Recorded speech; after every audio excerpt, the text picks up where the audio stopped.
Il y a de l'inquiétude en Israël, notamment les populations arabes. Nous sommes à quelques semaines des fêtes du Ramadan, c'est un instant de famille, un instant de prière, un instant de communauté.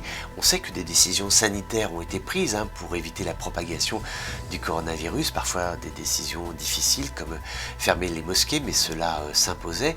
Et les Arabes israéliens sont inquiets parce que 30 villes actuellement en Israël, les 30 villes les plus touchées par la Covid-19, 25 d'entre elles sont arabes. Donc bien évidemment, cela crée des inquiétudes et quand on regarde ce que sont les chiffres à l'échelon national, alors méfions-nous toujours des chiffres parce qu'ils sont extrêmement fluctuants d'un jour et d'une semaine à l'autre, mais en gros, on va dire que lorsqu'il y a des tests Covid qui sont faits en Israël, environ 4,3-4,5% de la population israélienne est déclarée positive. Donc elle a un contact avec la maladie, parfois même elle est malade.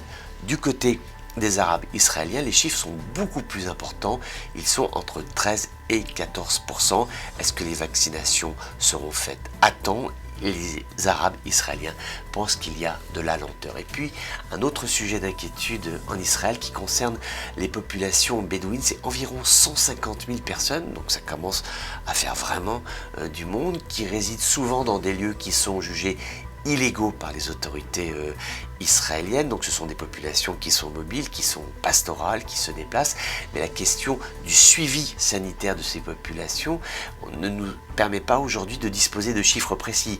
Est-ce que ces gens sont fortement impactés par la Covid-19 ? Est-ce qu'il y a des vaccinations, des campagnes de vaccination qui sont pensées à leur égard ? Là encore, pas d'informations. Là encore, une grande inquiétude.